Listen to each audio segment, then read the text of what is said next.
to enter your questions, and then during that question and answer period, and during the last 15 minutes, we'll be reviewing those questions and answers with our panelists. So the name of our session today is Hacking Student Engagement, and I'm going to introduce our moderator, which is Matthew Coyle. And Matt, if you can take it away. Absolutely. Thank you, Judy. So thank you everyone for virtually being here. As someone who likes to make a lot of jokes and interact with students, the virtual format is sometimes challenging for me, so put up with some silence after I make some bad jokes today. I will appreciate it. But as you know, my name is Matt Poyle. I am the program coordinator of a program called Neo LaunchNet at Lorain County Community College. With us today, we have Ravi Brahmbhatt, who is the Director of Student Innovation and Entrepreneurship at Houston Community College, and Zach Mykret, who is the Assistant Director of the LaunchNet program at Kent State University. And they were both instrumental in us having our first hackathon at Lorain County Community College. We had the idea in 2018, and I reached out to both of them to get their insight because they are both experts in the field of not only student engagement, but hackathons. So our first event was in November of 2019. We had 93 students. It was a 2-day format. So on our first day, it ran from 11 a.m. to 1 p.m. The first day was ideation, and the second day was presentations. We had food for the students both days, which is important. That's one of my top 5 takeaways, is have food for students for student engagement. And we also had our event in a central college location, which is called College Center. This was another important thing to raise awareness for our event. We had walk-ups for this event, which is remarkable for us. We had students that would just see what was going on, hear the music, and want to be a part of the entrepreneurship atmosphere. So I reached out to a few students and got their takeaway. We had a very diverse population of students that took part in this event. And here are some of the quotes. We have 2 on this slide and 2 on the next one. I'll give everyone a couple of seconds to read those. But what really stood out to me about what the students had to say was that the skills that we were hoping that they would get from the hackathon, they did. And they put that in their own words, and they were able to form new friendships and learn new skills around entrepreneurship, as well as presentation skills and just stepping up. And the Aurora there actually mentioned that she was nominated to be the voice, and she felt honored. And then here is our group. I'll take a second. I'm very proud of this group. They had an invention called Kio, which is K-I-O. It's actually an interactive kiosk for students. They found that they were more likely to interact with technology than they would be with people, and they found that most students their age would be the same. So they actually developed a prototype for a kiosk that would show students all of the resources on campus. So if students were hungry, we actually have an on-campus food pantry, and that was one of the items that were located on the interactive map. So students may have been too shy to interact with someone, and they actually developed a solution to that problem, and they were able to actually pitch that later on to administration at the college too. And they were very proud of that. So here are my top 5 lessons from our first hackathon. The first one I learned from Ravi in one of his presentations is use new and existing partnerships, local high schools and programs within your organization.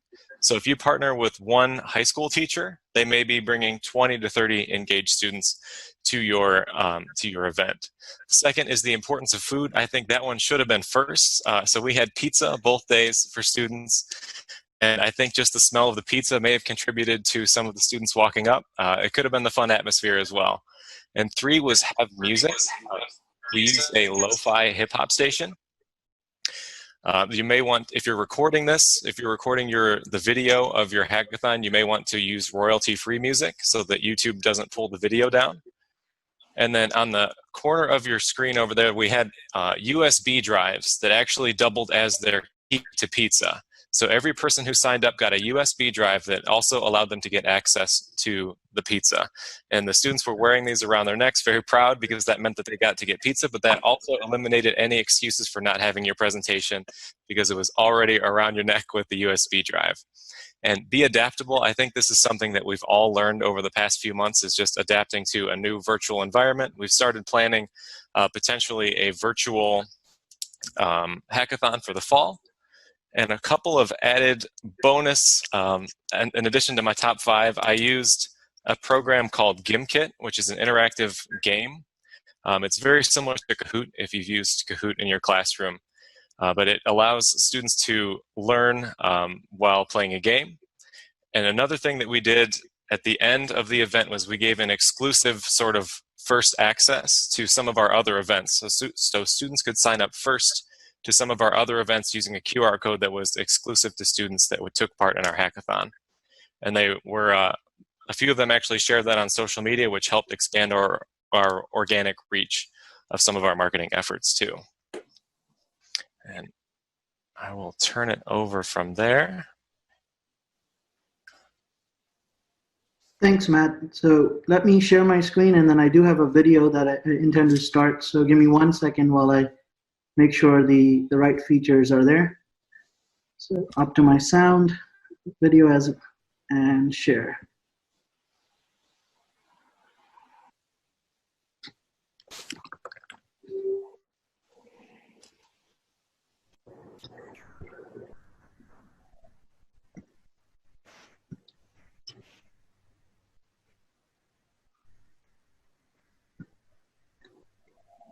All right, can everyone see my screen? Just give me Zach, just give me a thumbs up. You could hear me and you can see my screen. I could hear you. You're on the introduction slide. All right, thank you so much. So Matt, I want to thank you for sharing the story there of how we met and how this came to be. Certainly, I intend to share some of the slides that I originally had shared. That was the inspiration for us to start our hackathons. And I may repeat some of the tips that you gave to the folks listening. I want to start off with a quick video, a 1-minute video that just gives a summary. So.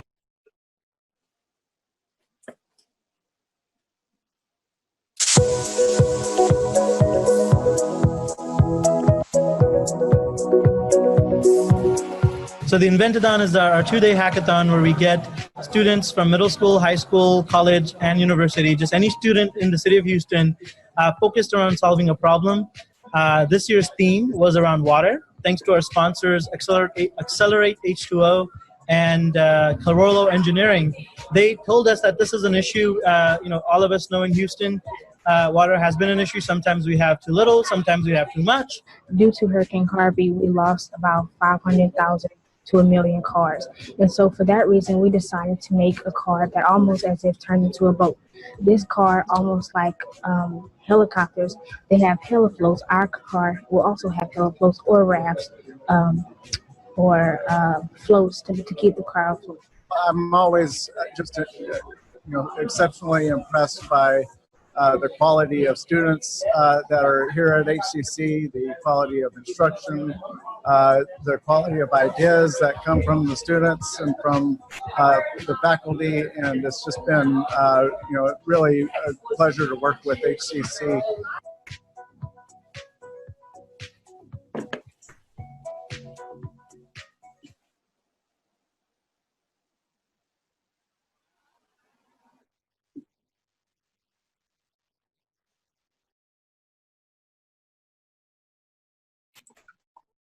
Ravi, I think your mic ended up muted there, so I can't hear you coming through whenever you switch for the video.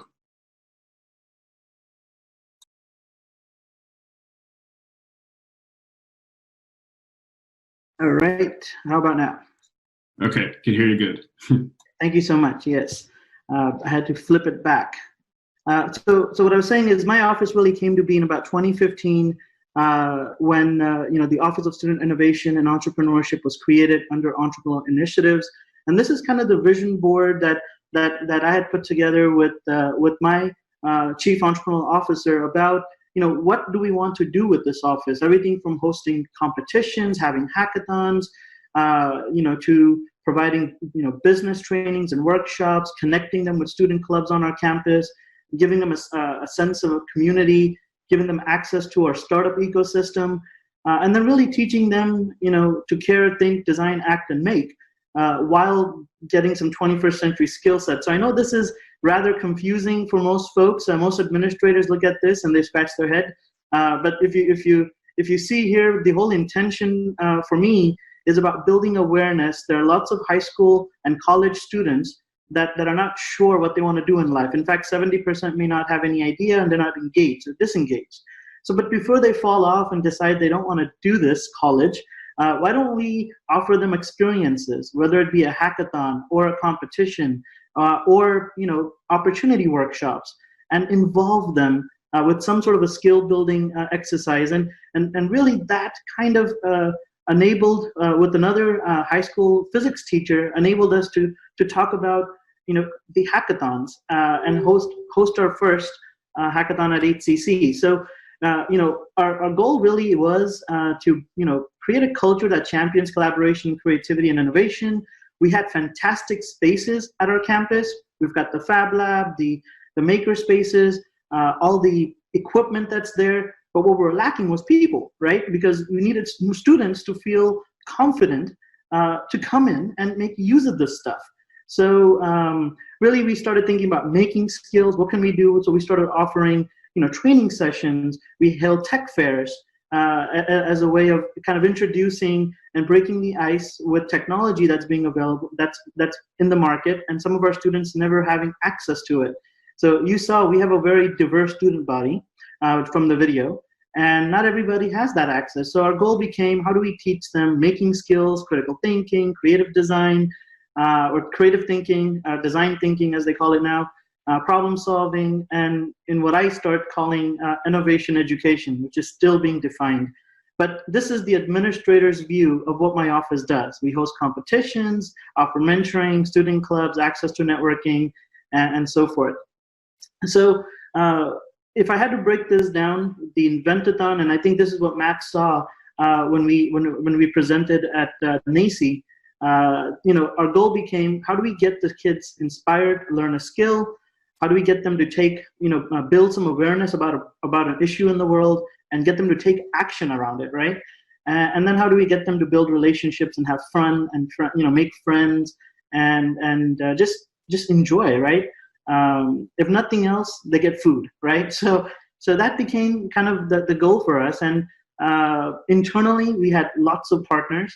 Matt, you mentioned that that is something you learned from us. I appreciate that a lot, because I think from each other, the educators that are here, I think we really do need to be much more open and share the success we found or the failures we found. And notice, we don't work in a silo. We work with administrators, whether it be presidents at the college, at the district, the entrepreneurial officer, chief entrepreneurial officer. We engage students from the Upward Bound group, from high school, from computer science clubs, and so forth. And we make use of the space that's available on our campuses. So the building, the virtual background behind me is our advanced manufacturing building. And we make use of that. We invite mentors from the community. We invited TIE.org. Lots of cities have this group, and these are successful business executives that are looking to foster entrepreneurship. And we also invited experts. We've had a billionaire come talk about the 6 things that changed the world, and he invited one of his companies that he owns, a CEO out of Germany, to fly over to talk about medicine. Things like this can happen when you just collaborate with lots of people, both internally and then externally. And these slides will be made available. I don't intend to go through each one, but really I think the key is the education community does not work alone. It has to bring in the business community, has to bring in the maker community, the robotics community, the new-found robotics groups, whether it be the FIRST or the WEX. Those kids need some of these skill building away from just making robots. And also the social impact groups. So definitely encourage you to explore what's in your community and see how can you get them engaged into your educational institution. Matt, you mentioned the 2-day, so I'm not going. This is sort of the detailed slide of day 1, which is our inspiration, day 2, which is our presentation, and how we run that. Happy to make more details available to anyone on these 2 things. And really, where do we get our source of inspiration for the students it's the UN sustainability goals, the 17 sustainability goals of the UN. We tell the students why locally this matters, how this global problem matters locally, and then the solutions that they come up with, how can we, prove it, how can we prototype it, and then see if we can scale it up by offering whatever they've created and open sourcing it. We've had about 7 projects that have been open sourced, everything from saving paper when you're printing to farmers and irrigation systems. These students are making that entire software that they make in 2 days and making it open source. So lots of cool things, but if you need inspiration, just go there. Our world has plenty of problems to solve, and this is a good source to find your inspiration from. So with that, Zach, I want to pass it on to you. Thanks for my 10 minutes here. Okay, thanks, Ravi. Just give me 1 minute.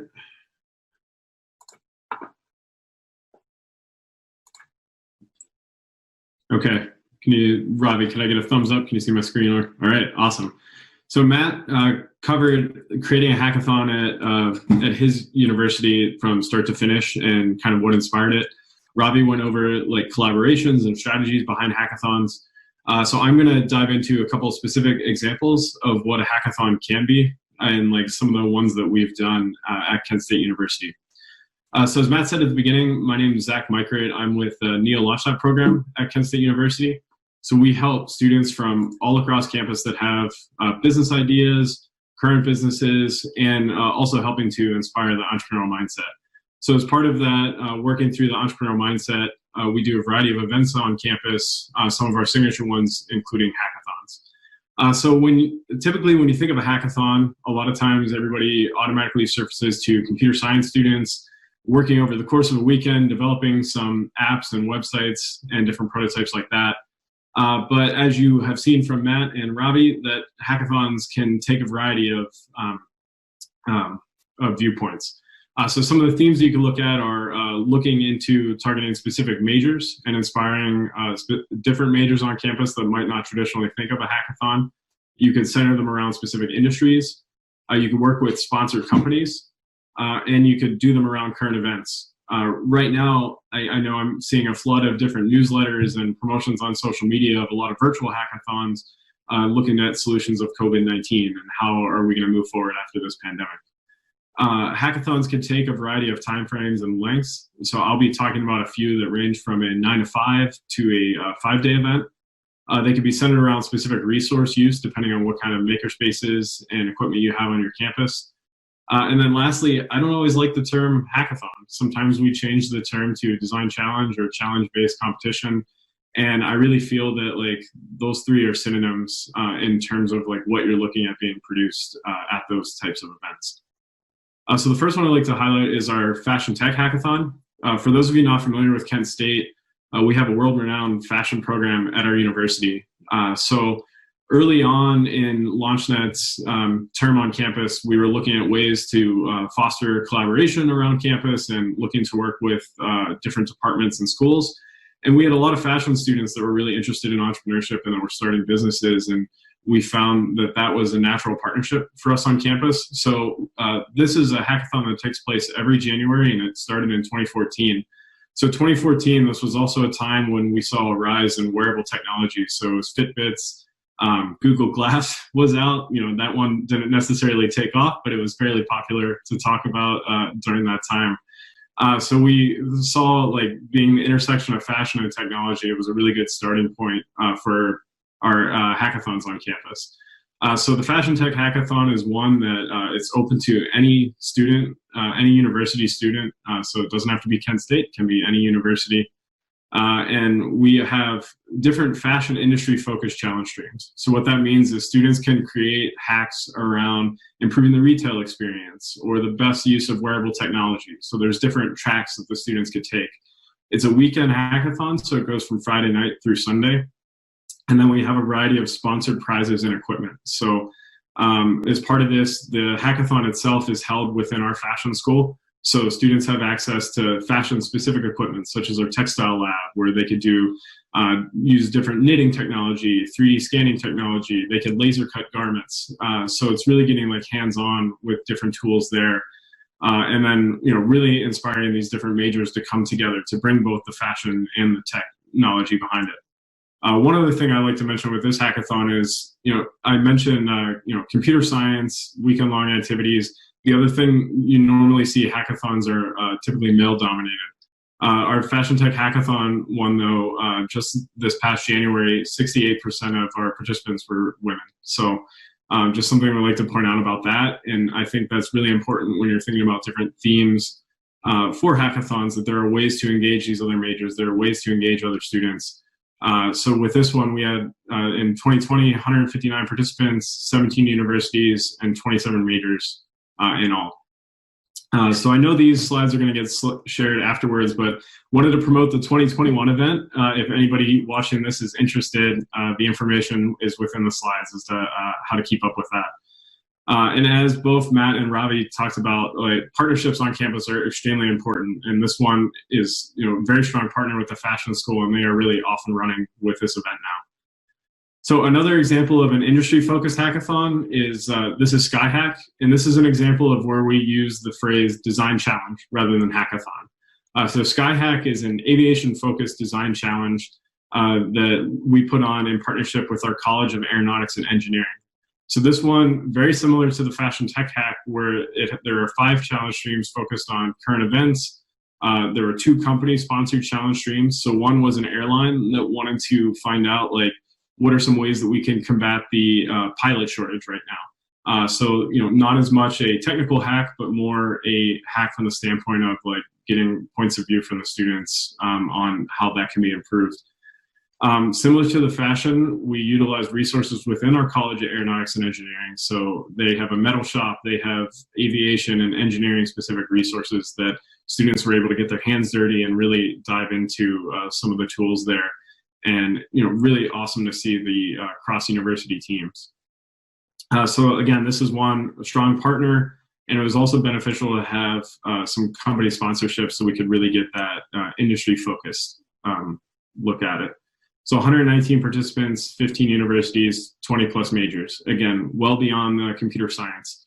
And I mentioned the name change to Design Challenge for this one. Being an aviation-focused hackathon, we were really looking at aviation students, engineering students, marketing, design students. So that was the reason why we decided from a marketing standpoint to go more with the Design Challenge name. Third example, this one is totally sponsor focused. So this one was called Innov8 Paint. It was an event that we did. It was sponsored by Sherwin-Williams, and this was our kind of 9-to-5 hack. So it was all done in one day. Whereas the Fashion Tech and SkyHack take place over the course of a weekend, and we look to end with this large expo where everybody's showcasing their product.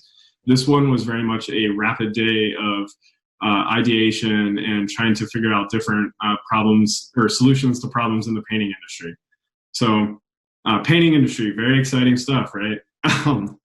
So that was one of the reasons why Sherwin-Williams was looking to engage in a hackathon. So because of how exciting the painting industry can be, we had a lot of different hands-on pain points for students to work on. So we had 5 different stations set up for the different problems. Our problems included things like painting fatigue, calculating how many materials you're going to need and the cost of materials, cleaning up after painting. So all these different factors that, if any of you have painted before, are real problems when painting.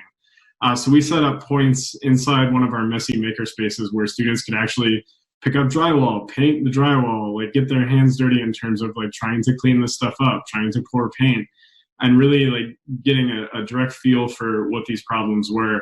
And then they had the afternoon to create some prototypes of designs. So it wasn't as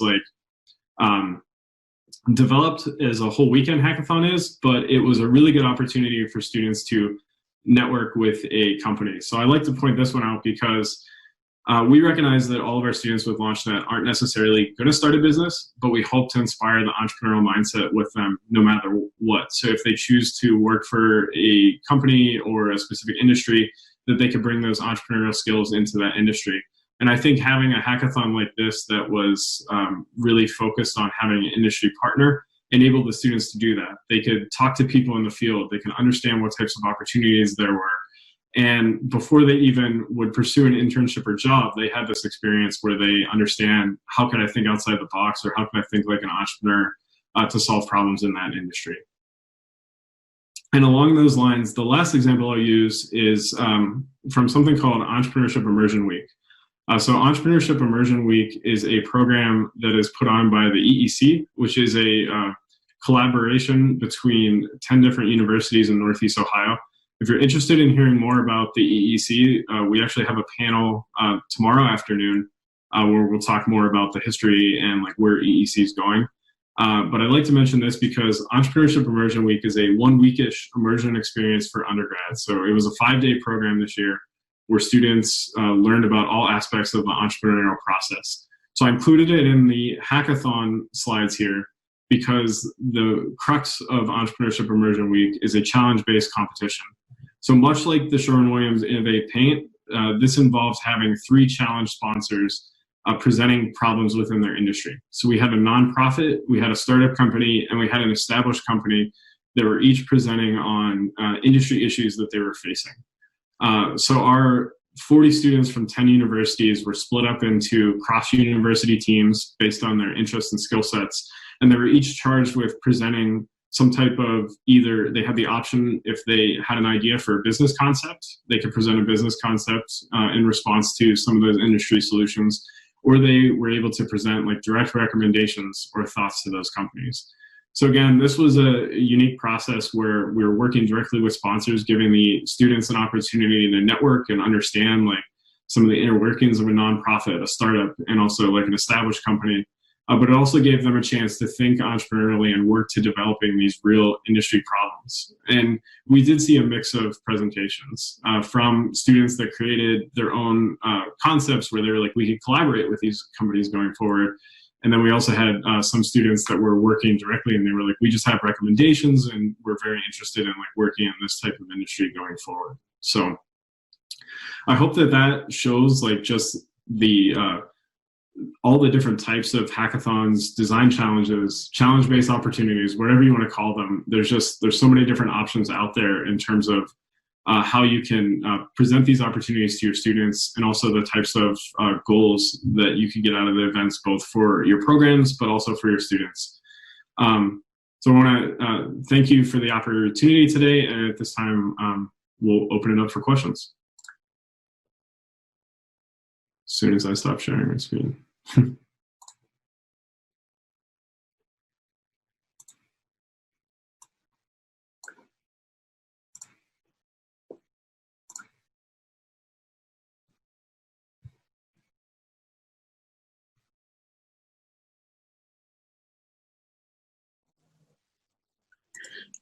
Hi, Zach. There are some questions that were generated during your presentation. The first is from Dee Dee Chatham, and she asks, is there a pitch competition and awards at the end? If that was for the, well, actually for all those examples, for the 4 hackathon examples that I showed, each of them end with a competition. So the Skyhack and Fashion Tech ended with an expo where judges go table to table and rate the students based on their challenge stream. And Innov8 Paint and Immersion Week both ended with a pitch competition that was presented to the whole group. Yeah, great. Go ahead. Go ahead, Matt. Ravi here. Even for the Inventathons, yes, there is an expo and there is a pitch competition, and there are cash awards offered to the students. They're not massive amount of money. It's $900 for the top 3 scorers. We call them highest scorers get something, and there are judges who come from the community who rate them. We also have judges, and we've done both in-person and virtual pitch competitions outside of the hackathon, but we've only done in-person hackathons as of right now. Okay, Dee Dee also asks, how do you form the teams? And I think that's a great question for all of the presenters. How do you form your teams? So I can start. for us, some of the students, so we'll engage about 9 to 10 high schools as well as college students. Some of them come with their teams. They already know who they want to pair up with, and then others, they're not, they're solo and they're looking for a team. So what we do is on day one, we'll have some sort of a keynote inspiration for the day, followed directly by lunch food. And that food time is bonding time. And that's where we say, look, if you don't have a team, go talk to people about their superpowers. Everybody has a superpower. Find their superpower, see if it's complementary, and then just work with them. And it could be someone's a good coder, someone's a good designer, someone's, can present really well, and just let them do that. And of course, you tell them that if you're having trouble finding folks, come to the front desk and we'll figure out something for you. But I've not had, in the past 5 years, I've not had someone come up to me and say, hey, I need someone. They always find each other. So that's how we let the teams be formed. Some preset and some ad hoc. Would anyone else on the panel like to add to that? Are we good? Sure. Ours, Okay. Similar to Ravi, we've used the superpower activity for a few of them. We actually noticed that, occasionally you have students that still hope to work alone at a hackathon. And I think part of the experience we're trying to generate is understanding that there's all these different majors, there's all these different skill sets, and understanding how to use cross-university or cross-functional teams. So at our last two, we actually started to require that teams should be 2 through 5 people. So you don't want them to get too large, but they need to have at least one other person on the team. And very similar, most people will either come with a team or they'll find one during that idea generation or the superpower type sessions. But occasionally it's trying to think of other programming or other ways to mix the students up early on in the event to give them opportunities to meet and interact. One of our high school partners actually mentioned crossing students with other high school partners that we have. So 2 from each team, they interact, and we haven't tried that out yet, but we'll see how it goes. But a lot of us sort of came in with teams as well. I just want to add for Didi, the best ideas came from students from different high schools. The ones from the same high school, they're good ideas, but they don't take the top places. I've had that now happen a couple of times. So encourage that. And Matt, try it out. Actually, I think that cross collaboration, diversification of the student body will certainly give you some really creative ideas and new perspectives. So Dee Dee also asks, and I think you've pretty much answered this, but she also asks, do they identify their own skill sets? And I think you talked a little bit about that when you talked about superpowers, but if anybody has anything else to add to that, and do the students come with teams already formed? And I think you answered that. So if you could, do you have anything to add to the skill set and how students identify those? We've tried a few other ways, having on their name badges or the lanyards that they wear, giving different stickers or the opportunity to their skill sets on that, which was kind of cool for looking around the room and seeing the skill sets. But I noticed that a lot of students weren't actually reading that. So I think doing the superpowers or other activities where they're able to self-identify seem to be better for that type of thing. Some students are able to find common ground. We'll ask them, what don't you like? What's your least favorite thing? Or what's your favorite thing? And they might say, oh, I like that video game too, or I don't like homework as well. What's a solution we can come up with for homework or for another problem? So you find common ground that way and find a group that way too. I'm smiling at Matt's comment only because when you pair them up by the interest of video games, guess what they're going to do for the next 24 hours? Play the video games. Yeah, for sure. All right, our next question comes from Eric Hallis. I hope I'm not butchering that name. Given all of the options out there, what has been the primary driver in your programming? Your center, departments, strategic plan, or generally responding to student, partner, collegiate, department interests? Question mark.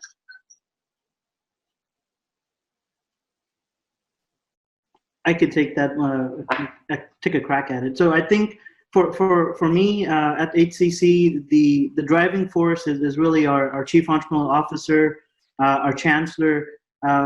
After our first, I think after the first year, the Chancellor even had a excellence award offered to me, which again tells us that this is the type of activities our leadership wants to see.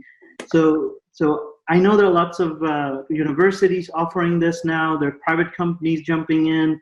There are grants being offered, so people are coming. So I know there are lots of things being offered, but I think you really need to tell the leadership that, look, when we bring all these people together, these high school students, it's a recruitment opportunity. It's a continuing education opportunity. When you bring the mentors, when you bring the community in, it builds goodwill. You're doing something fun. A vendor's getting paid, so he's having a good day or she's having a good day. So it's just a fun thing to do. And if your leadership agrees and they encourage you, inspire you, they give us funding to give away as cash awards. They pay for the pizza. So it's really for us. It's our leadership. And for me, it's Dr. Maya Dornovo at HCC who's really driving. Some of you know her. She was on the yeah. So yeah. I know of Dr. Dornovo's work. She's a really remarkable leader in the area of entrepreneurship. You're lucky to have her. With our programming, it's kind of a mix. A lot of it is responding to students. I know, like semester to semester, we find different student organizations that are the ones that are really active and interested in the programming. So a lot of it is like kind of being nimble and being able to react to that type of thing. But the other part of it is like, if you're giving away cash prizes and food and all these different aspects, these events can be expensive. So there's only so much of our own budget that could go towards that, and we look to have sponsors and different opportunities that way. So I think part of it is it's dictated by the students, and then after that it's moving on and figuring out like who could we partner with, who could we work with on this type of programming. Yeah, I agree with that. With both Ravi and Zach's comments, that leadership plays a large role in it, but also it's making sure that you have programming that the students are interested in and figuring out how we can balance those. Okay, moving on to our next question from Darling Ajayi. What strategies do you use to recruit other universities and colleges?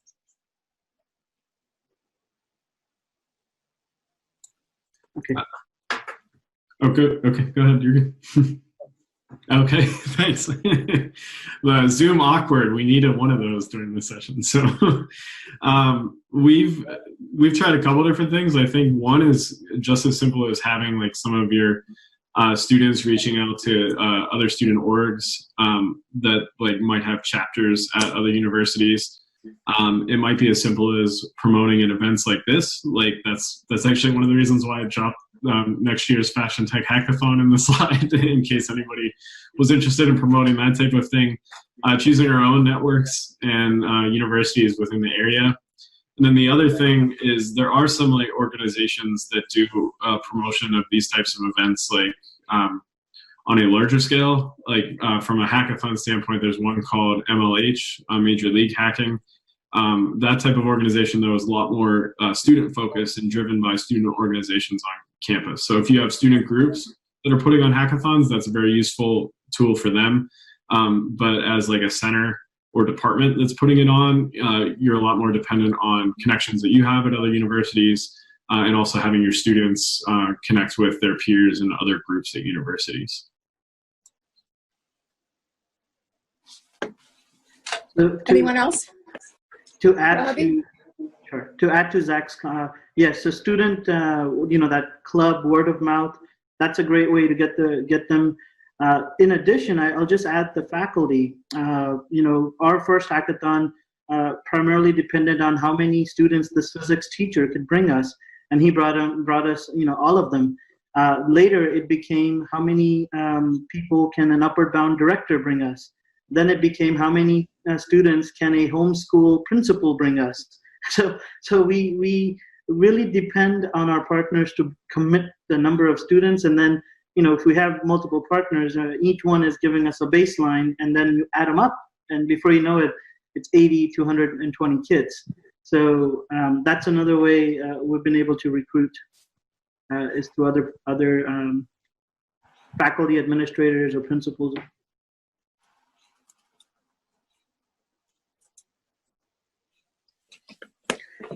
Okay, our next question is also from Darlene, and she asks, was there a registration cost for universities? All the events that we do are free for the students.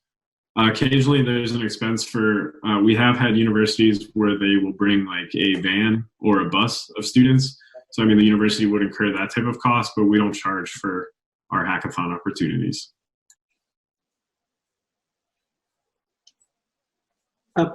So at the college, originally the first year we did charge $15 a ticket for the students to come in. I think 15 to 20 was the range. The first one was less, the second one was higher. But then eventually we found sponsors, engineering companies, presidents of other, of the internal sources of money. And once those commitments came in, it became a free event for the students. But to prove our worth, I guess, we did charge to cover our cost at first. Now it's free. And Ravi, do you do that through other fundraising activities? How do you fund this? So, for us, I think we've kind of been blessed with, like I'm sure you've heard of the saying that with, success has many parents, failure is an orphan. Unfortunately, that is true.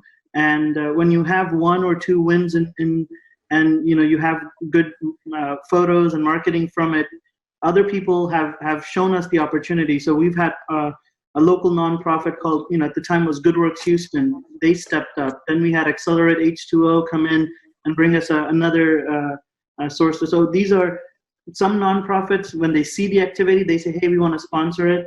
I've even been approached by a Rotary Club, last year to want to sponsor it. Another engineering company. So you start something so you have something to show, and then those pictures, those videos, those stories.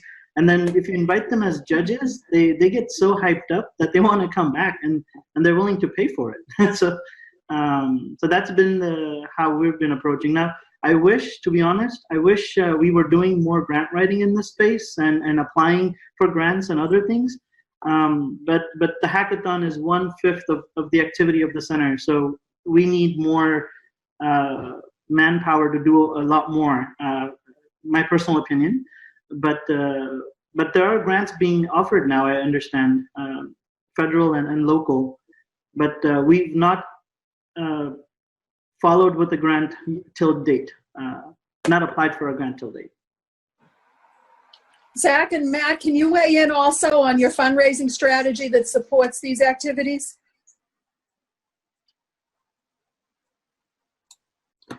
Sure. So it's a combination, very similar. Like, we do have funds within our LaunchNet program to use towards events. So like, that's a portion of it.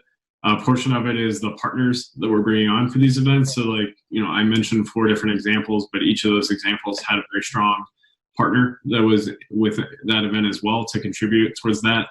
And the other part is working with, our team at the university to find sponsors and organizations that are interested in that. So that's where, even with, I talked about EIW and the paint one, and those ones had major sponsors. But then when you look at Skyhack and Fashion Tech, we had sponsors for various prizes for those as well. Great. And we had funds within our LaunchNet program as well, and then we had our judges that volunteered their time to offset any cost of having to hire anyone in for that. Great. Thank you, Matt. Okay, Dee Dee has another question for us. And Ravi, you talked about superpower activities. Can you sort of elaborate on what that looks like? To be honest, I don't actually have it as a formal activity. I do announce that everyone has a superpower. Go figure out what it is. And the way, the lunch being offered right after a keynote, everybody in the big room, it becomes the topic to start, the icebreaker with, is just to go to someone and say, hey, what's your story? What's your superpower? How can I help? Right? So if you ask those 3 questions, again, it's not a formal activity. It's not anything that we post, but then it just gives students an excuse to go talk to somebody else. So, but I'm sure Matt and Zach has some more formal process. I don't have too much. Yeah. I have 2 that I use. So I will ask students, what superpower would you have, and what would your superhero name be? And sometimes I'll have them write their superhero name on their name badge. They have to call each other that name. And I'll also ask them, what's your favorite flavor of Pop-Tart, which can be a very divisive. If someone says unfrosted, that can start a whole big debate, and we'll be off topic for a while. So those are my 2 go-tos: it's the superpower and the Pop-Tart. I think any way that you're getting the students that don't have team members to engage is a good start. I think, even at SkyHack, we had a few students that came as individuals and they were having a hard time meeting others. And we just put together an activity that was, they had to write a few facts about themselves that included their superpower or the skill that they would bring to that team, what university they were from and their name, and they folded it into a paper airplane and threw them over the atrium in the building. And then everybody went around and picked up an airplane, and they had to find the person that threw that, and it kind of started conversations that way. So, it doesn't always have to be super formal. You could also kind of scrape it together like that type of thing too. All right, we've come to the end of our questions. I want to thank the panelists. Is there anything else that you'd like to add that maybe you didn't include when you were speaking?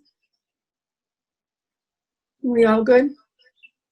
Okay, I want to thank the panelists. One thing we know that all the research shows is that it's this type of project-based learning, activity-based learning that has the deepest impact on students. And these are the events and the subsequent skills and knowledge that they'll take with them through the rest of their life, that they won't retain from a textbook or from a lecture. As wonderful we think we are as professors and lecturers, but these types of activities are really instrumental in forming life skills. So what you had to tell us was just so important. I want to wrap up by thanking all of you, obviously, and to tell all of our attendees that if you would go to the WHOVA app and take the survey on this particular panel, tell us what you thought about the panel. We would love to review those going forward to inform how we continue with the symposium. And so we are finished for today with this session. Thank you so much, everyone.